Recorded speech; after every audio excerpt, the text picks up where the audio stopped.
Are we filming? Yes, we are. So welcome. Let me just, very unprofessional, but this is a podcast. And I appreciate some are listening and some are viewing, but we are where we are.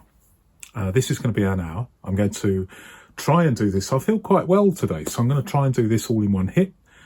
Maybe some editing. We won't know yet, but let's persevere. So I'm going to respond to a comment which is quite a hard-hitting one, and it encompasses so much in the ether that I may well have to make a video specifically about these issues. But let me briefly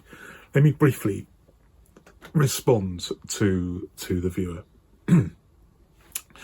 Filofax is more than 100 years of millions of people of all kinds of backgrounds using them occasionally, briefly, regularly or daily over important parts of their lives. Many Filofaxes have been passed on maybe several times and have survived many years. That is true. For companies like Filofax, this history should be an honour and motivation. This heritage should influence their current business, communication and product quality. That is a hard-hitting statement, isn't it? In an ideal world, I would agree. But this is the thing. As we know, Filofax has evolved over the years from a company that was providing working tools, in inverted commas, to particular users like the clergy, army officers, estate agents, later market traders, that sort of thing. And then it kind of was losing its way, and by necessity, and I agree with this, by necessity, they had to reduce the quality of the materials because everybody got this thing. This thing became a craze because it was the way it was marketed became a fashion. It became interesting for many people.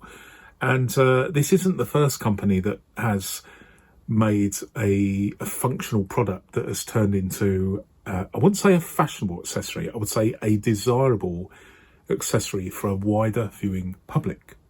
And what happens then? I'll give you 5 seconds to think about that.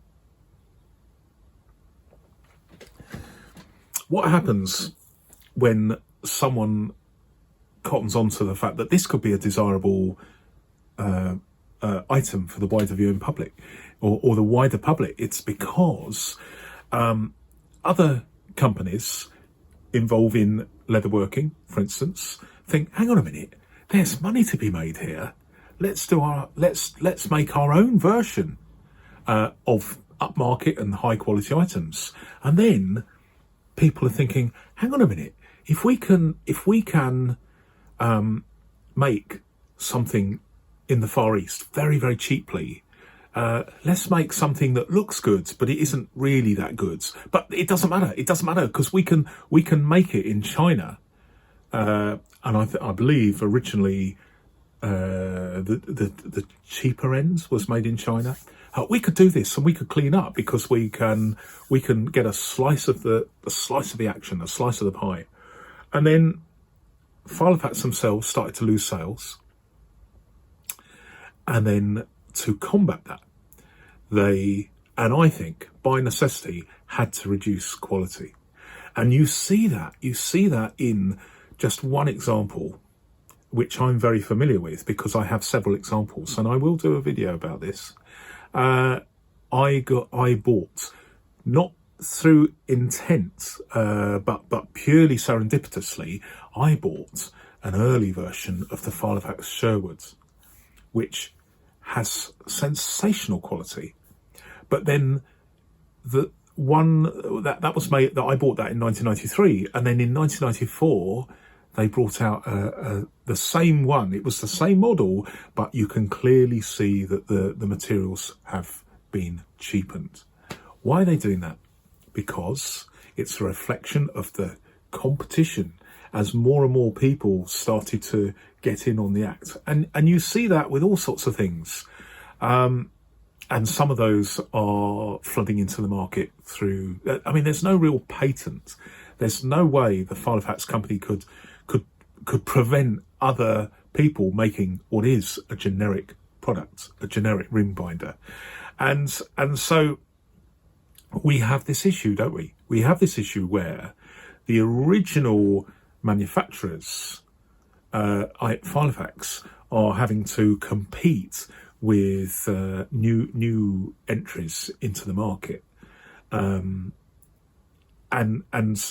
we are where we are. So one of the two big things, the two big advantages Filofax have still.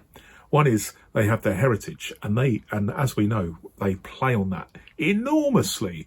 They market binders with the heritage, even if the some of the products they're offering don't really have don't really have much in common with the high quality leather binders marketed as working tools that potentially could last a lifetime. So they have that advantage. They have the heritage, and they also have they have three advantages, I think. The second one is they have a wide range of products with a wide range of prices from less than £20 or just a few pounds, as we've seen recently with the TK Maxx thing, and I'm call it a thing in inverted commas, which this year over the Christmas period has been very, very interesting. And then they have a third asset, a third advantage, I would say, and that is customer service. Now, whatever we think about the fact that, and I do call it out, don't I? I call it out when I talk about the fact that the rings aren't very reliable, and I moan about the fact that why would they not have quality control at the factory, wherever that is, India or China, wherever? Why would they do that? But when they know, they must know that when the person excitedly opens their parcel, when they get the product to their front door, they're disappointed because instantly they have to return it. I guess the reason behind that is Filofax are aware of this, and they have a good customer service regime, if you like, that accommodates all those returns, and there must be many returns. So those are the three things: history, and honour, and motivation. Certainly motivation, yes, but honour, tricky. I don't think. I mean, there's a conflict there, because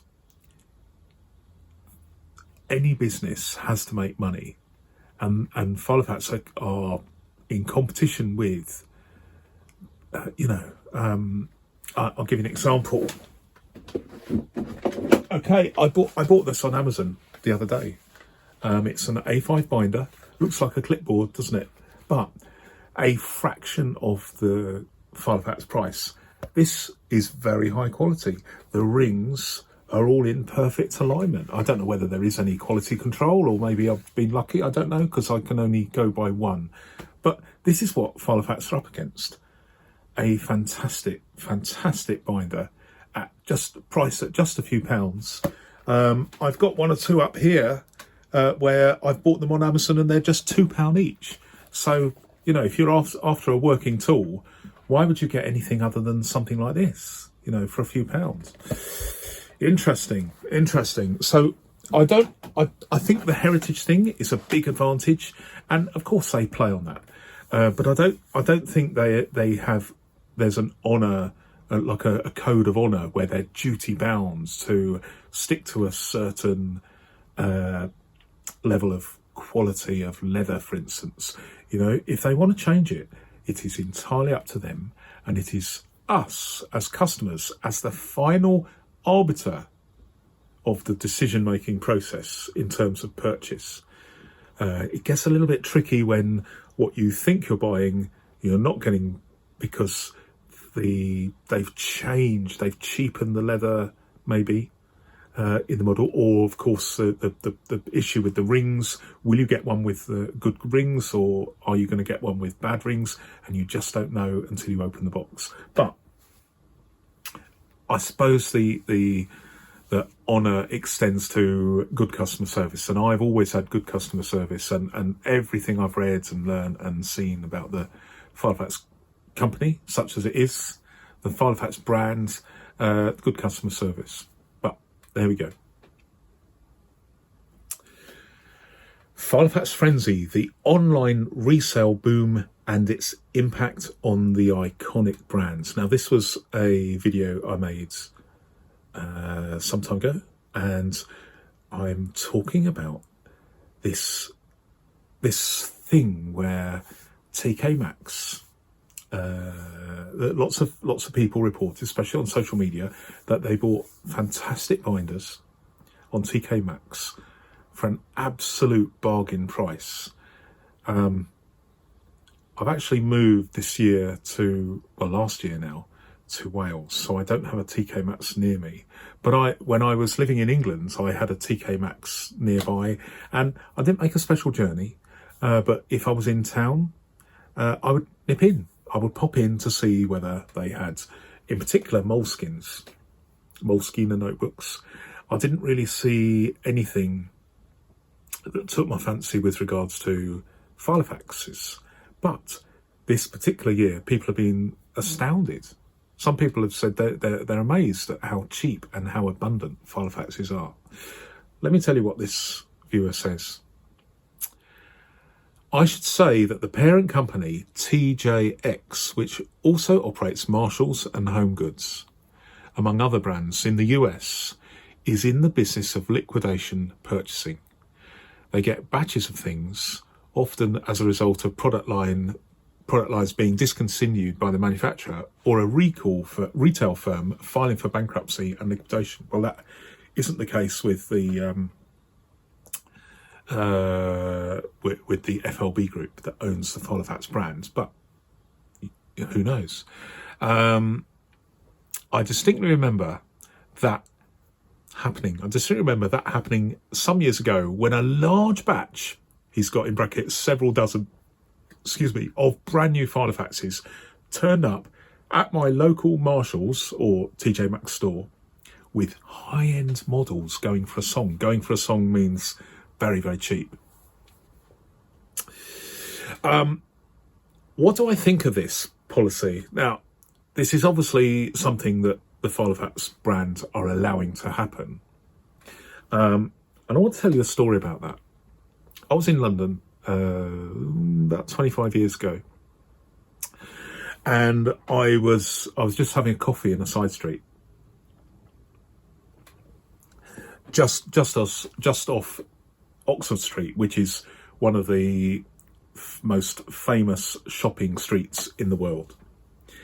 And I won't tell you the clothing company because that wouldn't be fair, but it was a famous clothing company.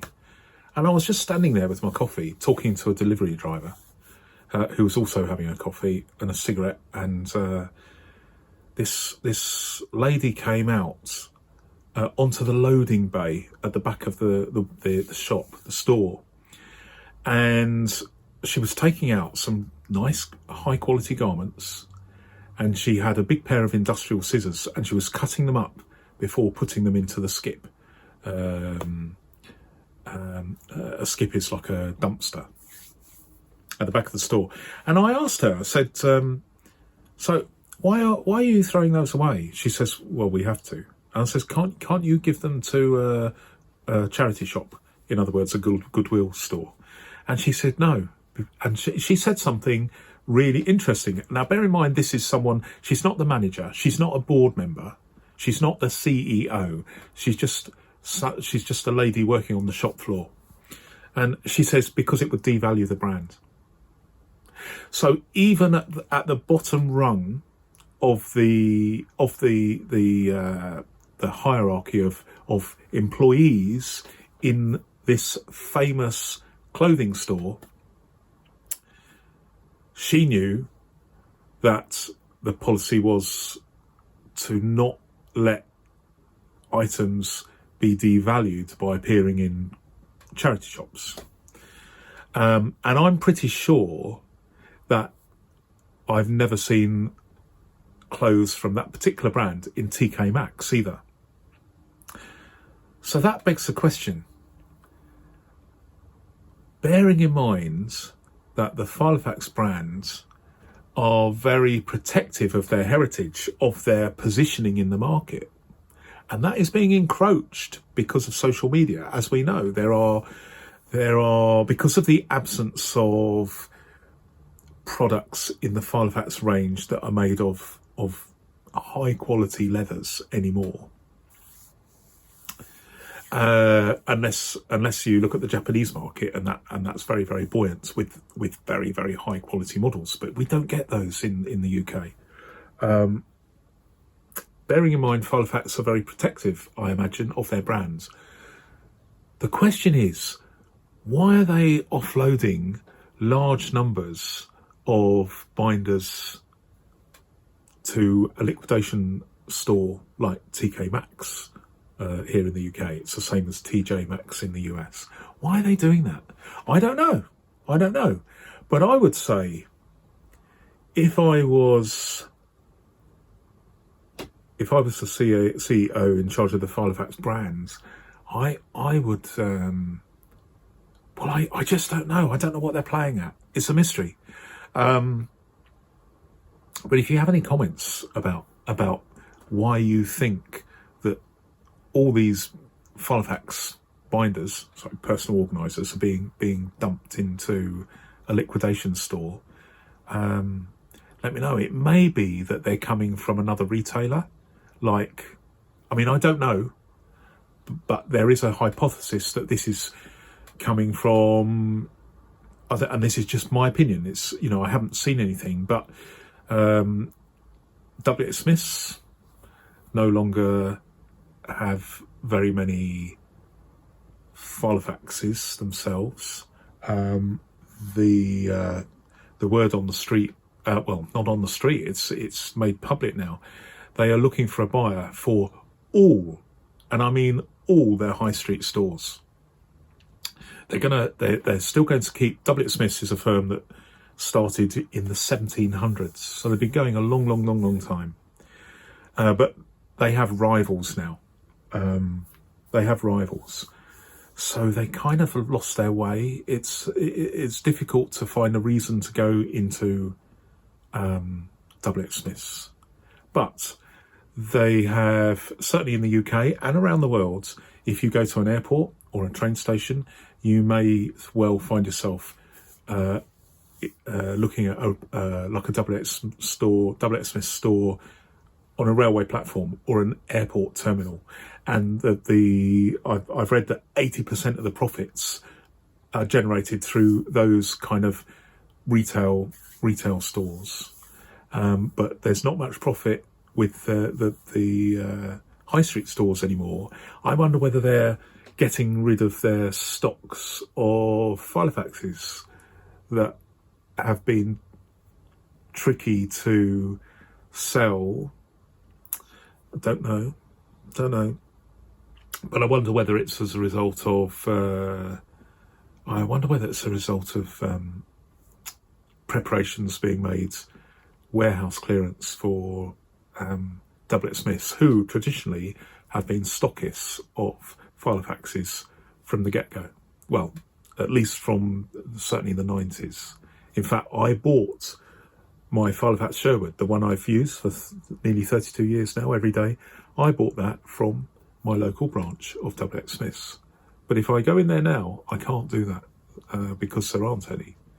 There are in John Lewis, that's quite buoyant. But someone asked me the other day, because they were going to visit London, so I assumed that they were coming from abroad. They asked me for advice about where to go to buy their Filofax.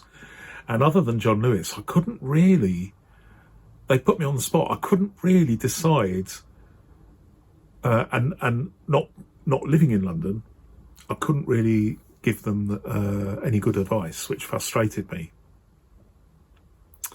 But we are where we are. Someone says, and I've forgotten, forgive me, I've forgotten the, this is the TJ Maxx thing again, sorry. Thanks for this video. I have noticed a pattern with Filofaxes being listed on eBay soon after the same models were seen in a TK Maxx store. Particularly the grey Finsbury. Yes, that is true. Look on, at least here in the UK, look on the UK site, you'll see dozens, well, maybe that's an exaggeration, loads and loads of grey, brand new Finsburys on eBay. I ordered a personal size Saffiano Filofax in peony colour online from TK Maxx. Quite nice and very cheap, but after a few months, the rings became unaligned. It makes me wonder if the TK Maxx Filofaxes are seconds or returns that Filofax have received back that they don't intend to resell. That's a very interesting point. I don't know. But as we know, the rings can be realigned. It takes practice. But I wonder, I imagine that Filofax are not going to say to a customer, don't worry about the misaligned rings. Here's a video that shows you how to realign them. They're just going to say, oh, very, very sorry, please send it back and we'll send you out a replacement or we'll refund you or something. So they get, I'm imagining that they get all these misaligned ring Filofaxes back. If it was me, I would get a member of the staff trained up to realign them, and that would be his or her job to you've got boxes, well, I don't know how many, but let's say lots and lots and lots of Filofaxes coming back from customers who have complained about misaligned rings. And I imagine that the fact that there appears to be so many misaligned rings suggests to me that there's no quality control at the factory, wherever the factory might be, and the customers are doing their own quality control. So let's just assume, and this is purely my own hypothesis, let's imagine that these brand new Filofaxes come back to Filofax that have been purchased online, they're returned, and then someone is realigning the rings. I wonder, whether they do go into somewhere like TK Maxx, because I don't think they'd want to risk sending them out as new, especially since people would have opened them and have a, if you get one with misaligned rings, you don't just, well, I don't want to go any further, let's send it back. No, they would have a look. They would have a look and see, oh, let's see what you get. And they would have a look at all the inserts, etc. Have a look at it. They would probably have a look at the flatability, because that's something that I guess a lot of people are aware of now, about the flatability. And go, oh, well, that's great flatability, or, oh, that's not so great. But it's an interesting thing, and I didn't know that, or whatever. They will have a look at it for, a few minutes, half an hour, but then they will return it. And I just wonder, they're going to be, I wouldn't say they're dog-eared, i.e. handled, showing a little bit of handling wear, but they probably are. I wonder whether those end up at TK Maxx. I don't know. But it's a good strategy, I think, to dispose of them. Not dispose, that's a bit of a cruel word, to sell them at TK Maxx. But the big thing, the big issue is whether having a huge glut of Filofaxes in TK Maxx is a good idea.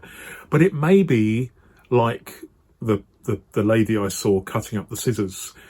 I would think that the average Filofax is made for just a few dollars. So it might be more sensible, even though I hate to say this, it is possible, I think, that they're just putting them in. They're just destroying them. Putting them out of use, permanent use. Who knows? Who knows? But we'll see. Okay. This is from this is a very, very interesting and detailed comment from one of my subscribers. And he says, I love the name Fast and Curious, by the way. They're also a channel member. The Filofax's main issue concerning fashion is that ring binders aren't really a fashion item. The idea that a cover will outlast the refills. The idea is that a cover will outlast the refills it holds. I agree. Fashion is important in public spaces, and Filofax is no longer an product. You can only show off such a ring binder at work, public transport, or in a cafe. Since it's meant to be used for a long time, customers want something nice that won't go out of style too quickly. Well, there's a lot to unpack there. I'm not sure I agree with everything the commenter says, but I agree in principle. It's no longer an item. Certainly, holding it in your hands as you're travelling around London, you might be perceived as a figure of fun rather than a figure to which you might aspire if you had the money to buy a Filofax for yourself. I think those days are gone. I think partly is because of, and I always point out that there's a classic English-made comedy series, very famous, called Only Fools and Horses, and it regularly tops the table as the best comedy of all time. When they do this in English comparisons, and the character in there, the lead character Del Boy, he's a bit of a wheeler dealer. He's buying stuff and selling stuff, and he's using his Filofax in a comical way. And I mean, the same thing happened to the Ford Probe car. If an iconic product starts to be seen as a figure of an object of ridicule, then it can kill it.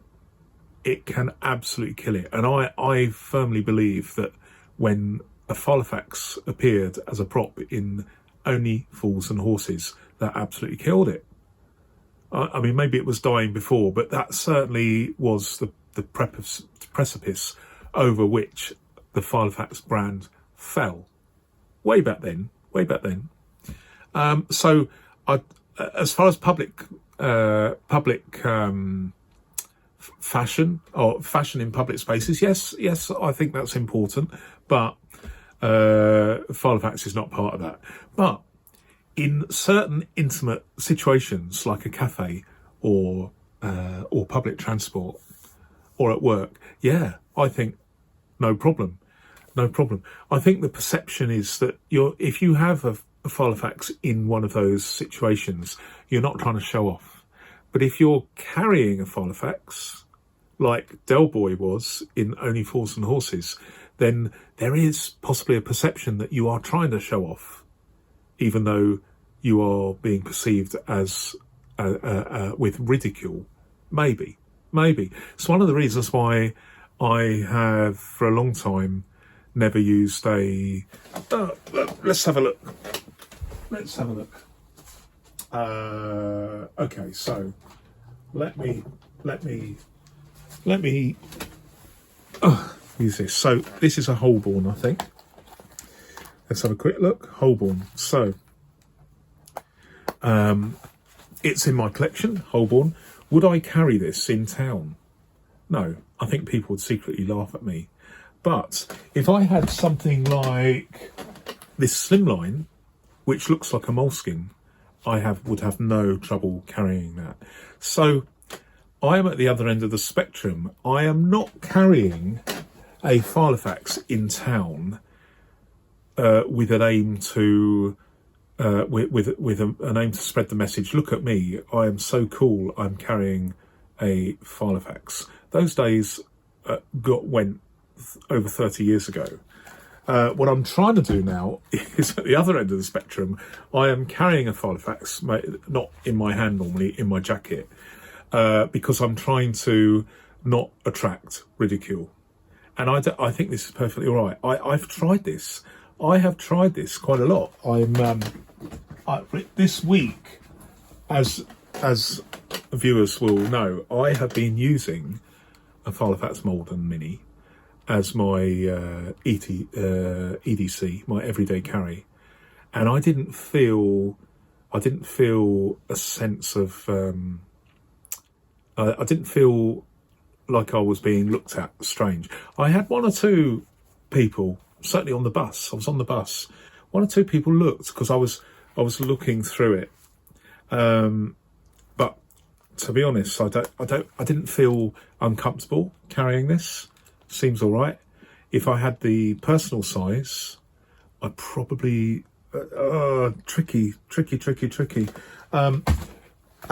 Have I carried this? I've actually carried this and used it in a cafe, and I felt kind of okay with this. So it varies. It varies model to model. Personally, there might be repeat customers and collectors who buy the newest models, but they'll likely end up selling their older Filofaxes on the second-hand market in like new condition. Interesting. It's a valid argument. Second-hand buyers of a Finsbury, for instance, for example, are unlikely to ever buy a new one. I don't know about that. I don't know about that. Interestingly, I have a Finsbury on its way to me, which I'm going to be road testing, a used one. But I have got. Let me just show you. Where is it? It's up here. I think it's a Finsbury. Yeah. So this is a Finsbury that I've had for a long time. And what I like about it is, unlike some Finsburys, this one has amazing flatability, 15mm rings. It's actually perfect inside, but outside it's kind of a bit of a mess, really. It's just not great. It's taken an absolute hammering and it looks nasty. And it's because this leather has a kind of coating, a protective coating that makes it quite shiny. It looks like plastic, and it doesn't smell of leather at all. It is made of leather, but I think this has been through the mill. But certainly, I'm not a fan of these. I don't like the fact that inside here is a sliver of rubber to make the leather look thicker than it already is. I don't like the. I mean, this looks nice inside, but it's let down by the.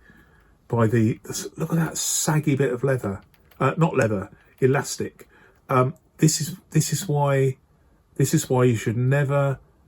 Well, I wouldn't say never, but if you have a Filofax or any binder that has elasticated pen loops, I suspect you're not buying a binder in the hope that it will last you a lifetime, because it won't last you a lifetime. It might last you a lifetime, but certainly the saggy, elastic becomes very, very saggy and loose over time, as we know. I'm wearing a pair of boxer shorts. I mean, I'm digressing, but I'm wearing a boxer short.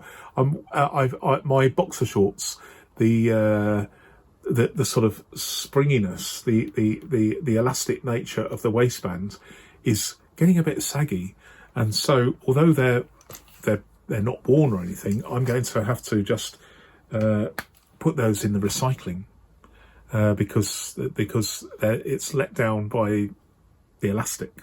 I never thought I'd be talking about boxer shorts in a podcast, but there we go. But they're likely to end up selling their Filofax on the second-hand market. Second-hand buyers of a Finsbury, for example, are unlikely to ever buy a new one. I'm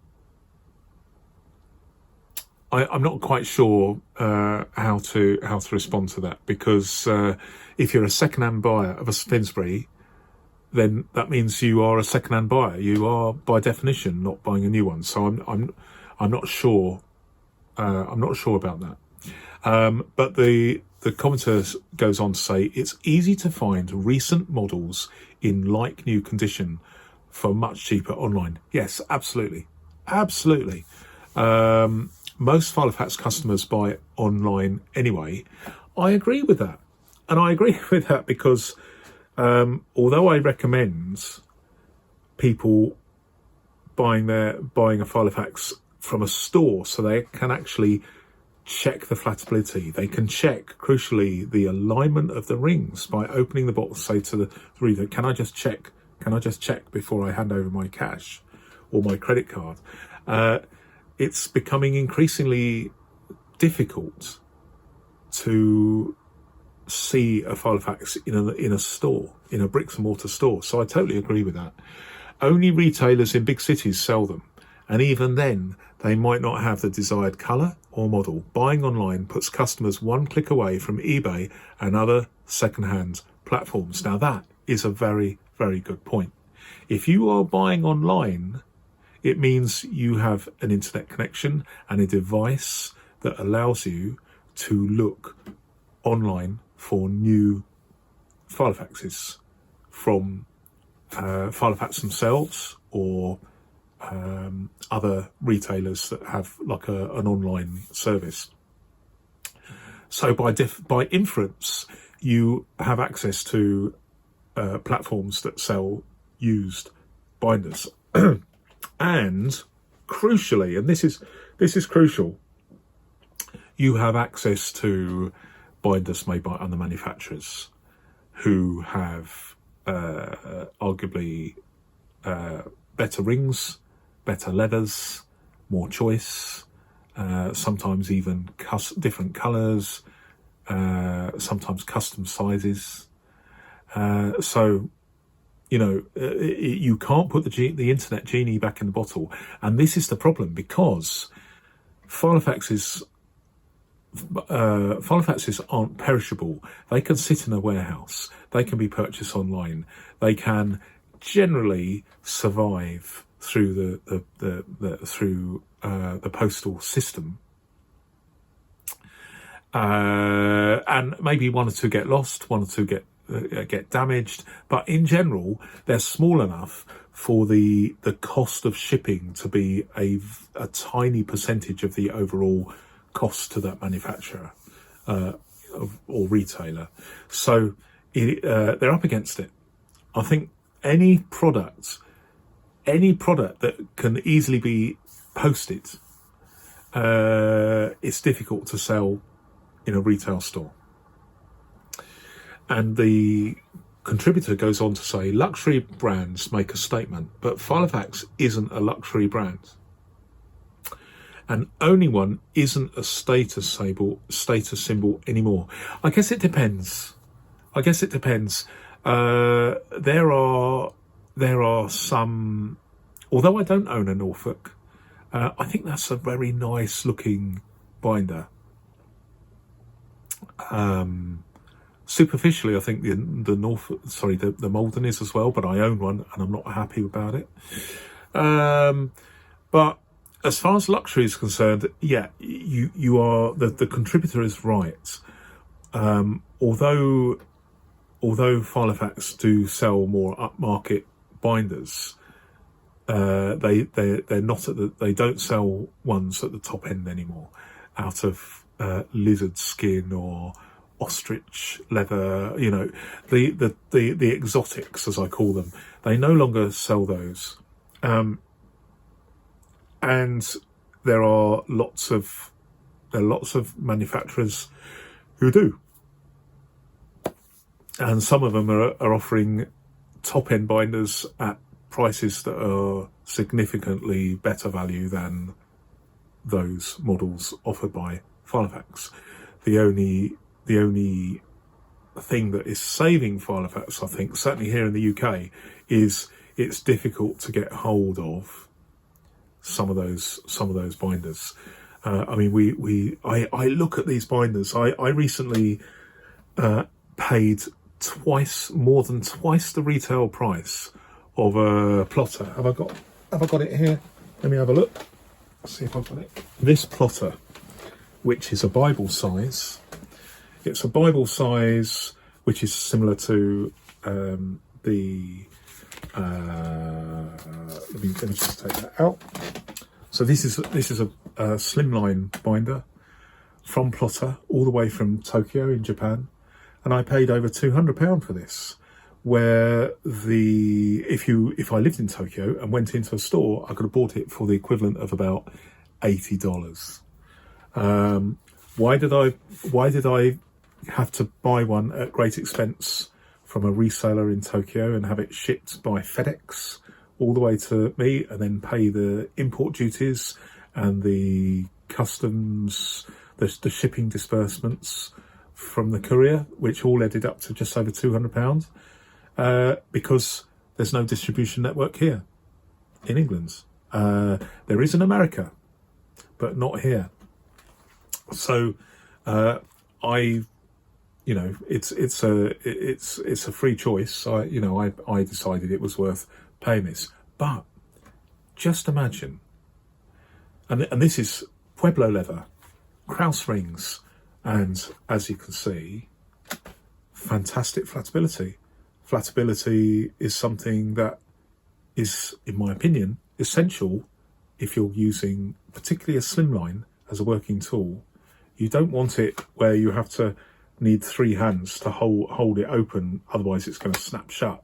You want it to sit on your desk, so that you've got your phone or your computer mouse in the other hand, and you can use this as a working tool. So, fantastic quality. The best in the business, in my opinion. But if this was available, if there was a distribution network here in the UK for items like this, and they're not the only one, there are other manufacturers out there, I think Filofax will be in trouble. If this was being sold, if this was on display in John Lewis against a similar style of, for instance, the Filofax Heritage, if this was on display compared to a Filofax Heritage Compact, I don't think anyone, and they were the same price, I don't think anyone would buy ever again a Filofax Heritage, especially if this came with a choice of ring sizes.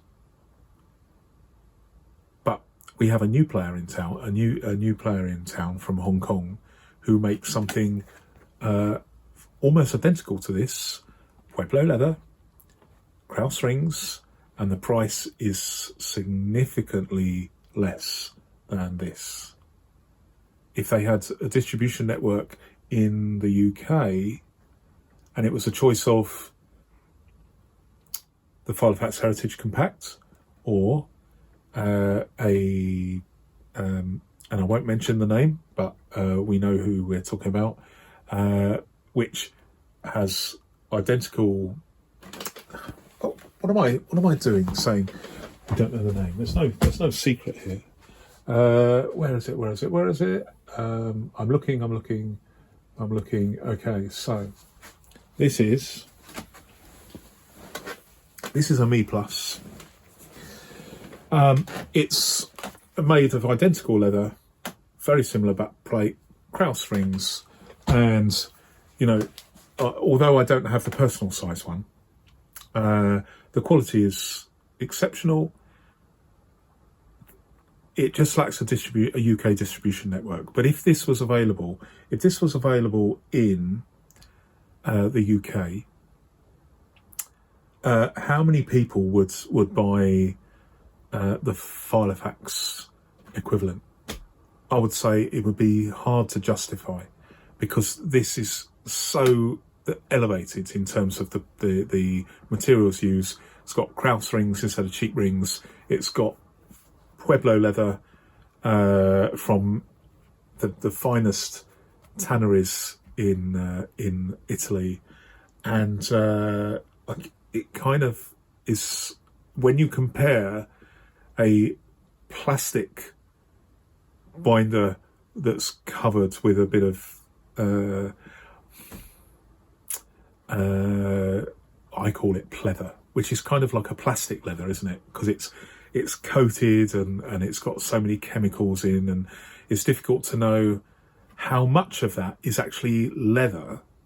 But compared to this kind of leather, it's a different product. It's a completely different product. I don't know how many people would buy the Filofax. So one of the things that Filofax has in its advantage, at least at the moment, is a lack of a distribution network for some of its rivals, but time will tell.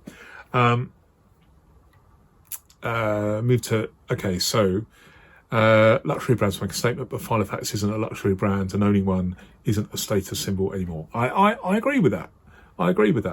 But they do offer some binders that are good value, and they do score. If you're looking for something like this, don't go for a Filofax. If you're looking for something like this with lots of pockets and zips, Filofax score very, very well, because there aren't really any alternatives. Although there are, they are more expensive by virtue of the fact they're not based in the UK. Like Van der Spek, for instance. You've got to be careful with Van der Spek, because if you order one and it's more than, I believe, 140 euros, you pay duty. If you order one and it's under 140, then you just pay VAT plus the handling fees. But it's a bit of a faff. It's a bit of a faff, as they say in the UK. So, horses for courses. In my observation, many YouTubers start with notebook diaries, then move to multi-notebook covers, and eventually to ring binders, often a Filofax. With experience, they explore different sizes and colours, and some move towards better quality.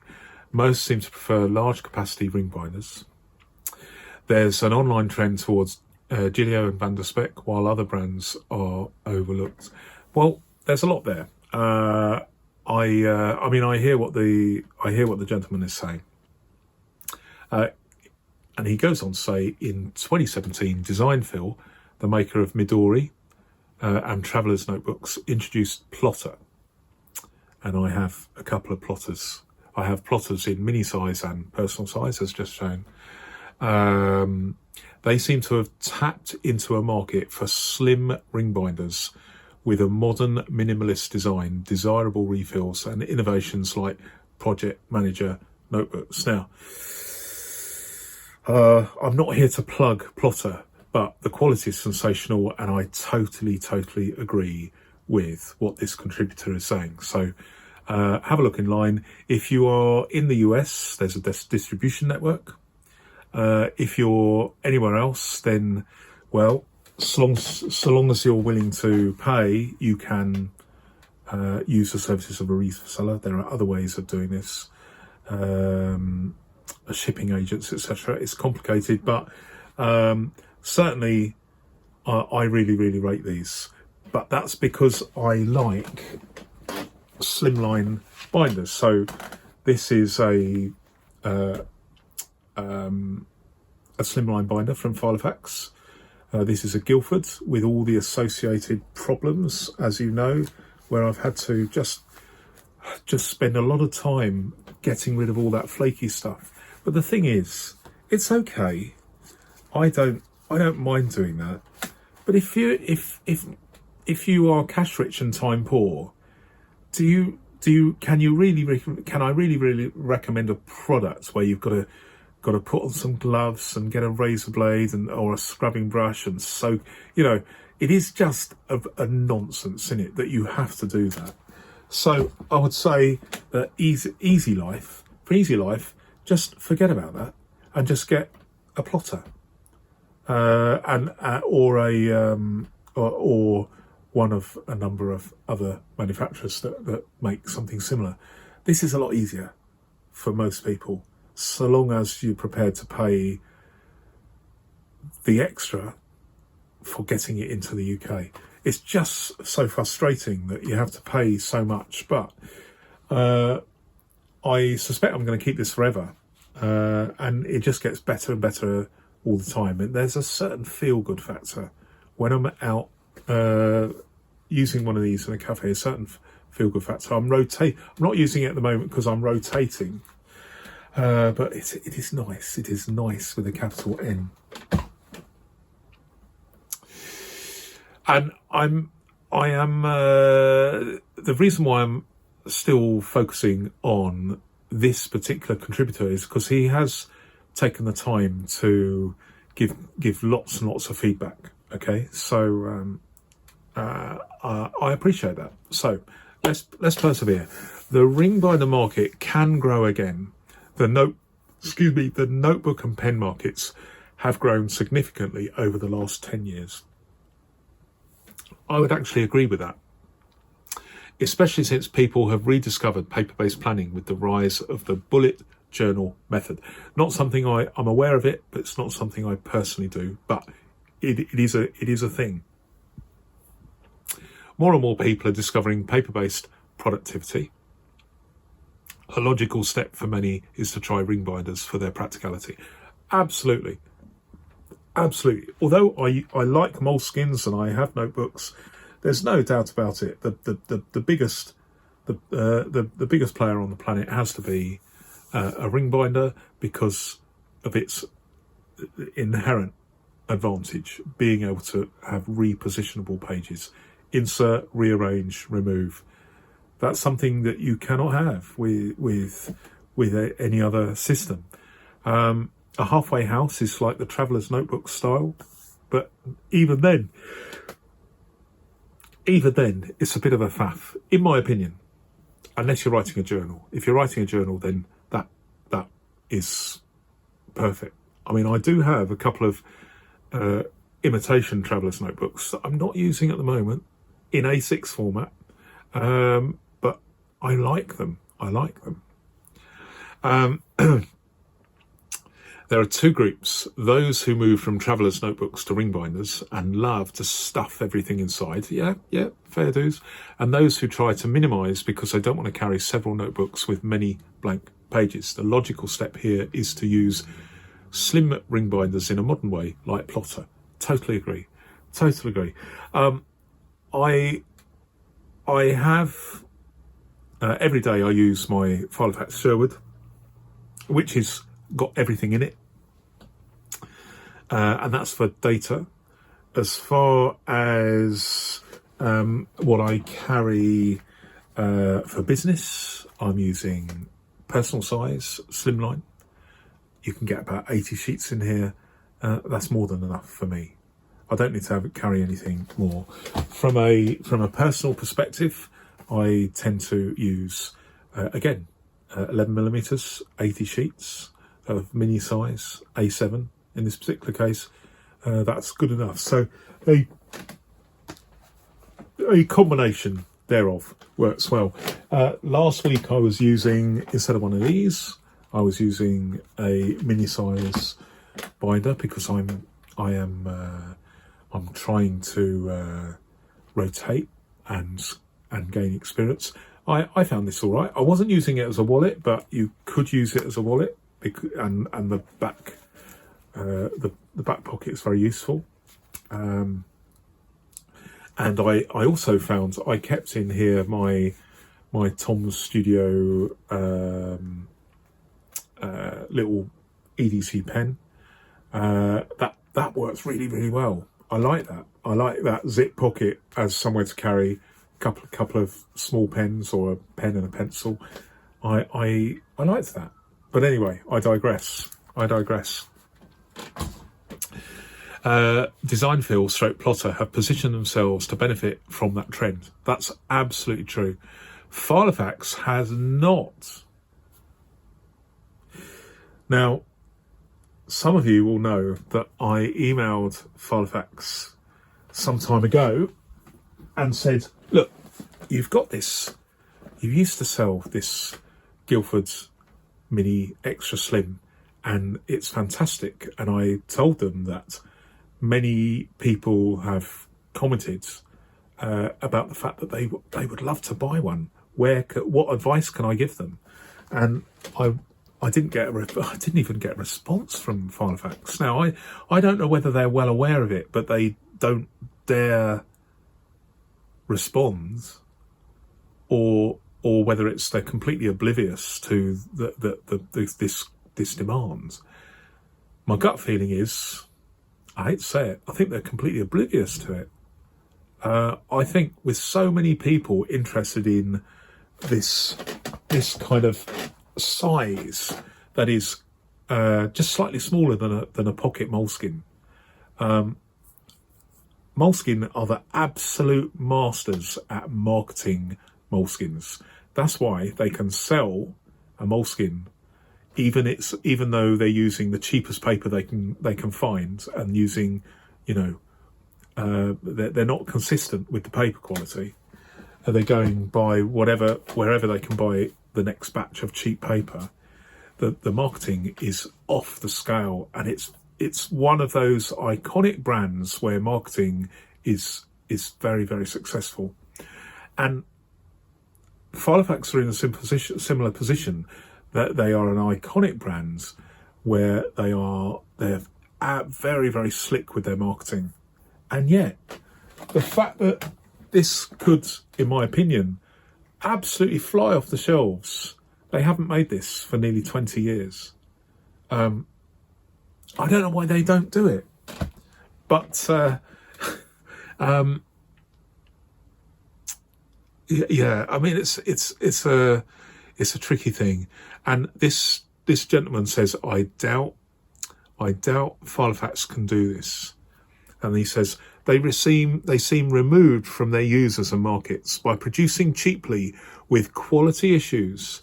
They're losing the one thing that a successful ring binder brand needs: ownership, pride.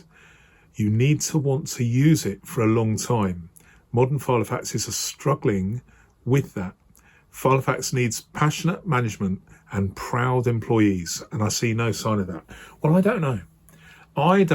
It may be that when workers come into Dalkeith in Scotland to work in the office and the warehouse, they're all toting their Filofaxes, using them to plan in meetings. They're all chomping at the bit to work hard and get their Filofaxes out and compare notes in their tea breaks and their lunch breaks. But inevitably, that's unlikely to happen. But I do remember one thing. Years and years ago, I learned that new employees of Rolls-Royce, when Rolls-Royce was owned by Rolls-Royce and not BMW, new employees would go out for the day in a Rolls-Royce, and they would take them out 3 at a time to infuse in those new employees a sense of passion. I I don't know. It is just possible. I mean, I am in contact with one or two people that have worked for Filofax where they have been given freebies, which is great. I think that's a great idea, actually. A great idea. Not at the not top end models though. But I do think that's a good idea. To infuse a passion for you. Ideally, you need to believe in the product, but we'll see. Okay, so this contributor is commenting on, and I'm going to make this the last comment. Disc-bound notebook systems revisited. Now, I have a disc-bound. This is my. This is a. I forget what it's called. Hold on. Let me have a. It's on the tip of my tongue. I bought this from Staples. And they all have the same spacing. This is an A5 one, and I'm currently using it as a coffee mug, as a coffee, somewhere to put my coffee. And let me drink this before it goes completely cold.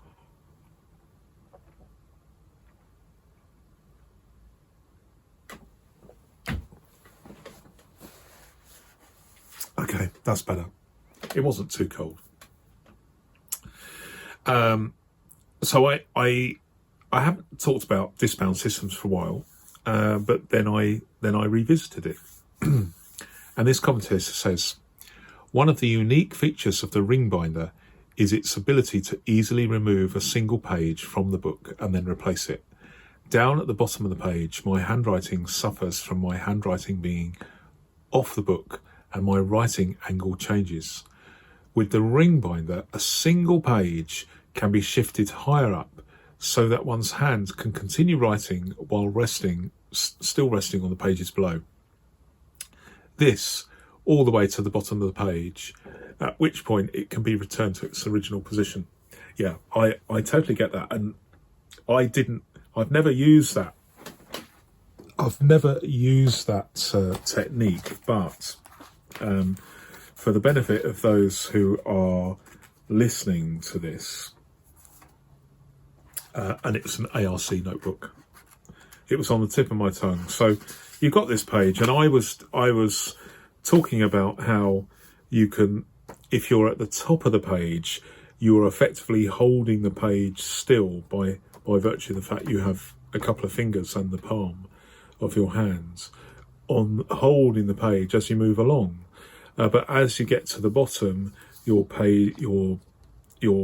hand drops off the page and the angle changes. And this is really an important point. But if you do have the time, and there is an element of time here, but you can move the page up a little.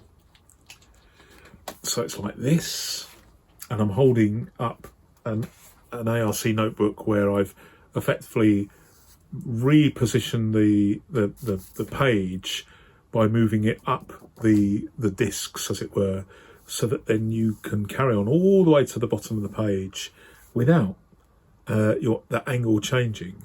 And also, although there is some wiggle room, it's not as bad as a ring binder, and it is inherently bad in a ring binder because there's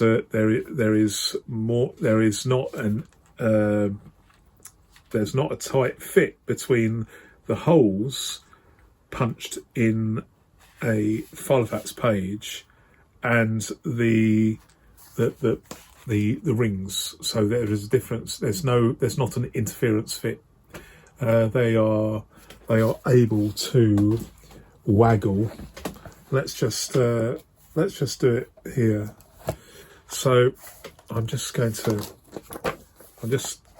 showing that there's a huge amount of waggle here. So when you get off the page, your page is going, when you're writing, it's going to be waggling. And there's obviously various ways you could resolve this. You could move this so that you put these 3 holes into here, and well, let's do it. Let's not just talk about it, let's do it. Okay, so there we go. So I've done the similar thing, but here we are. The waggle is even more pronounced. So, you know, tricky. Do you know what I would do? And I have recently suggested this in a video. Regardless of whether you're using a disc-bound system or a ring-bound system, take out the page and then write on it and then put it back.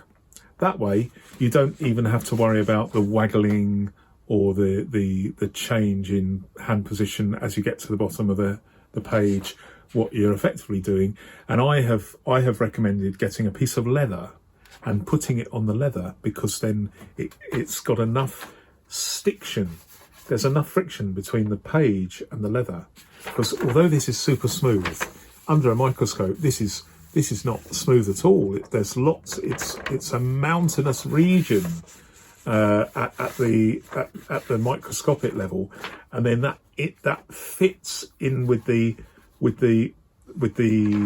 lumps and bumps in the leather, and that's why it holds it very, very still. And that is my suggestion. Anyway, we're up to just over an hour. I'm delighted that you were able to join me here, and I need to do a few more of these podcasts, and I'll tell you why. Because I don't know how many comments I have addressed, but at the last count in the backlog, I have 42.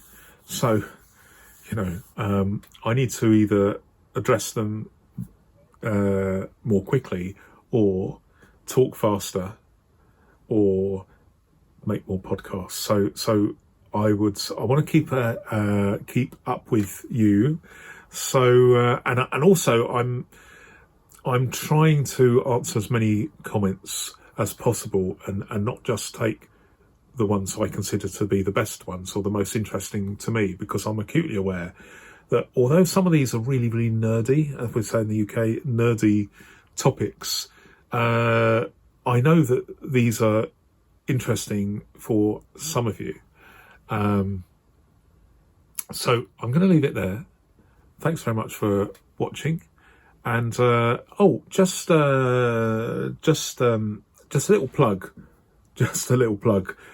If you are some of these comments have come from channel members who are hopefully enjoying a new series, a new eBay series, where I am commenting and deliberating, pontificating on items, high value binders that have recently sold on eBay, and what I think of them and what I don't think of them. But that's something that very, very nerdy, and so I've decided to make that an exclusive for channel members. There's a growing number of exclusive videos for channel members, and of course channel members get to see all these videos, including this podcast, before the wider viewing public. So if you're interested in that, the monthly charge, just pay £1, or the equivalent in your currency, and then binge watch all the videos available. And if you don't like them, it's only cost you £1. If you like them, well, there's more to come, and just leave your subscription running. So I'll leave that with you, that little plug. But until next time, thanks very much for watching, and goodbye.